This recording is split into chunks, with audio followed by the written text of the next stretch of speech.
ভেবেচিন্তে বিয়েটা করছি। আমি যেখানে বিয়ে করছি এই মহল্লাটা খুবই জনপ্রিয় এবং খুবই সম্মানজনক ফ্যামিলি বিলং করে তারা। আমি খোঁজ খবর নিয়ে মানে সবভাবে খোঁজ খবর নিয়েছি। বিয়ের আগে দেখছি যে আমি যে মহল্লাতে বিয়ে করছি এই মহল্লাতে প্রায় 18 থেকে 19টার মতো পরিবার আছে।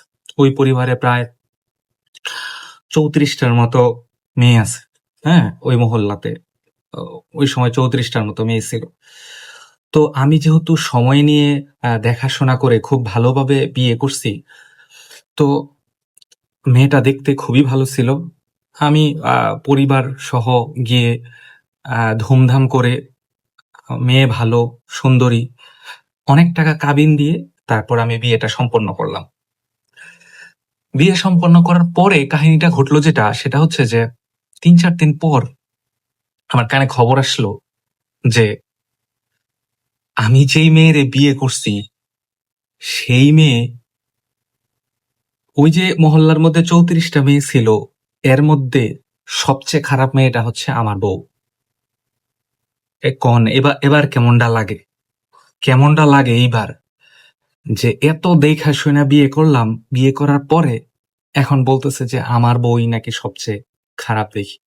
এখন আমি না পারতাছি এই বউয়ের ধরার জন্য, স্পর্শ করার জন্য, না পারতাছি এই বউয়ের ছাড়ার জন্য। আমি কিভাবে ছাড়বো? এতগুলা টাকা কাবিন দিয়ে আমি বিয়ে করছি।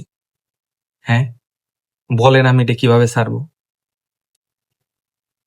ঘটনাটা যদি বউয়ের ক্ষেত্রে হইতো তাইলে না হয় একটা মনেরে মানানো যাইতো, কিন্তু এই যে টুথপেস্ট,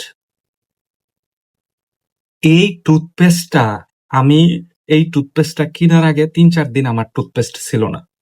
আমি এর কাছ থেকে ওর কাছ থেকে ধার কইরা টুথপেস্ট নিয়ে, মানে ছিল না বলতে কি, টুথপেস্ট কিনে আনতে মনে থাকে না। পরে সকালবেলা মনে হয় যে আরে টুথপেস্ট তো কিনতে কিনে আনতে মনে নাই, আর ওই সময় তো সকালে দোকান খোলা থাকে না। পরে 3-4 দিন পর ভোগার পরে খুব মনে কইরা দোকানদারের কাছে গিয়া বললাম যে আমারে খুব ভালো দেখা একটা টুথপেস্ট দেন, খুব ভালো কোনটা? পরে বলতেছে মামা এইটা নেন, এটা হচ্ছে সবচেয়ে দামি এবং এর একটা আমিও ইউজ করি। আমি বললাম ঠিক আছে দেন, একটা নিয়ে যাই, অনেকদিন ব্যবহার করতে পারবো। কিন্তু এখন সোশ্যাল মিডিয়ায় যেটা শুরু হয়েছে আমি দেখার পর আমি মনে মনে বলতেছিলাম যে আমারটা তো দামি, আমার এই যে মেডিপ্লাস ফ্লোরিড জেল যেই টুথপেস্টটা, এইটা মনে হয় সমস্যা হবে না, আর বাকি সবগুলা মনে হয় সমস্যা হইতে পারে। কিন্তু ঘাটাঘাটি কইরা দেখি যে বাজারের যে সবচেয়ে খারাপ টুথপেস্ট, মানে 100 গ্রামে প্রায় 320টার মতো মাইক্রোপ্লাস্টিক আছে এইটার ভিতরে। এখন এই নতুন জিনিসটা আমি না পারতেছি এখন ফালাইতে, না পারতেছি এটা দিয়ে এখন দাঁত ব্রাশ করতে। এখন কি করব? বিক্রি করে দিব 100 টাকার জিনিস। আমি মাত্র 3-4 দিন ইউজ করছি, বেশি না, মাত্র 3-4 দিন।